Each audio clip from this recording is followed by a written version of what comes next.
আজকে আপনাদের সাথে আবারও একটি হেলদি রেসিপি শেয়ার করব। নাম হচ্ছে চিকেন সালসা।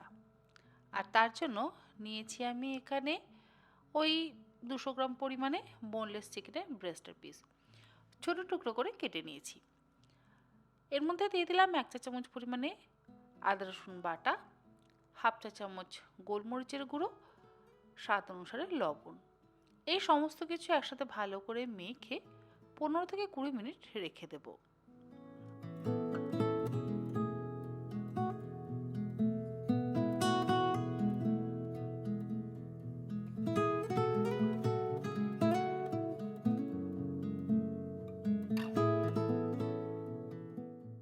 ও হ্যাঁ, এর মধ্যে অল্প একটু পাতিলেবুর রসও ব্যবহার করতে হবে। আমি 1 চা চামচ পাতিলেবুর রস ব্যবহার করেছি। যদি পাতিলেবু বাড়িতে না থাকে সেক্ষেত্রে আপনারা ভিনেগার ব্যবহার করতে পারেন।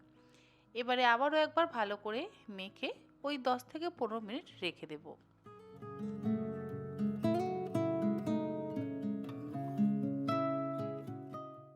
15 মিনিট পর রান্নাটা শুরু করছি। ফ্রাই প্যানের মধ্যে দিয়ে দিলাম 1.5 টেবিল চামচ পরিমাণে সাদা তেল। তেলটাকে খুব ভালো করে গরম করে নেব।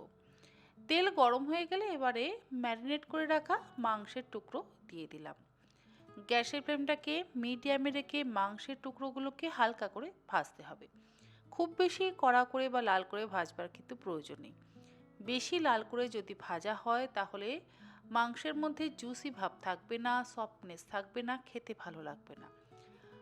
চিকেনের টুকরোগুলোর মধ্যে যাতে জুসি ভাব থাকে, সফটনেস থাকে, সেই জন্য হালকা করে ভেজে নিতে হবে। আর চেষ্টা করবেন লো টু মিডিয়াম ফ্লেমে করবার। তাতে কি হবে, চিকেনটা কিন্তু সুন্দরভাবে সেদ্ধ হয়ে যাবে।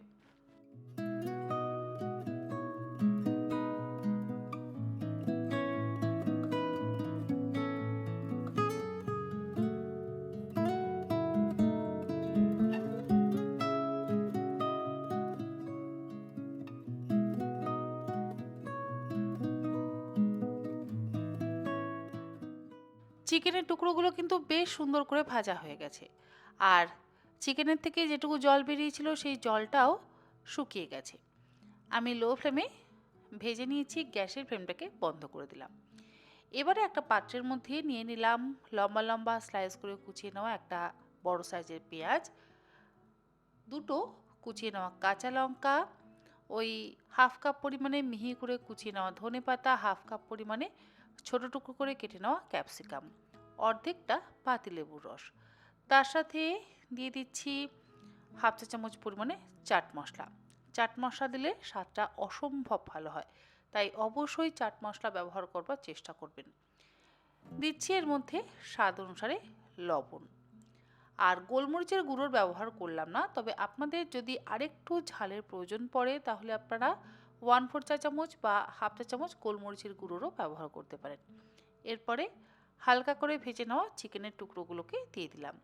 তারপরে ভালো করে মেখে নিচ্ছি। আর দেখুন চিকেনের টুকরোগুলো কেমন সুন্দর জুসি, নরম এবং সুসেদ্ধ হয়েছে। হাত দিয়ে ভাঙলেই কিন্তু ভেঙে যাচ্ছে। এরকমভাবে মিনিট 5-6 সময় নিয়ে আমাদের চিকেনের টুকরোগুলোকে সেদ্ধ করে নিতে হবে। আর দেখুন একদম সুন্দরভাবে কিন্তু সেদ্ধ হয়ে গেছে। এরপরে একসাথে ভালো করে মেখে নিচ্ছি।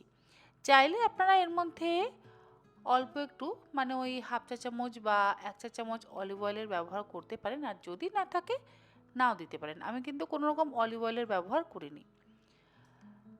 ভালো করে মিশিয়ে নিলেই তৈরি হয়ে গেল আমাদের চিকেন সালসা। দুপুরে খেতে পারেন বা রাত্রেও খেতে পারেন, আবার রুটির সাথেও খেতে পারেন বা সাদা ভাতের সাথেও খেতে পারেন বা শুধু মুখেও খেতে পারেন। আপনাদের যেমনটা ইচ্ছা তেমনটা কিন্তু আপনারা এই চিকেন সালসাটাকে খেতে পারেন। আশা করি আমার আজকের এই চটজলদি হেলদি রেসিপিটি আপনাদের ভালো লাগলো। ভালো লাগলে এরকমভাবে অবশ্যই বাড়িতে বানিয়ে নিজেরা খেতে পারেন বা পরিবারের সদস্যদেরও খাওয়াতে পারেন। আজকের মতন এই পর্যন্ত। এরকম আরও অনেক নিত্য নতুন রেসিপি নিয়ে আমি তন্নিশিকা হাজির হয়ে যাব তন্নির পাকশালাতে। আপনারা সকলে ভালো থাকবেন, সুস্থ থাকবেন। ধন্যবাদ।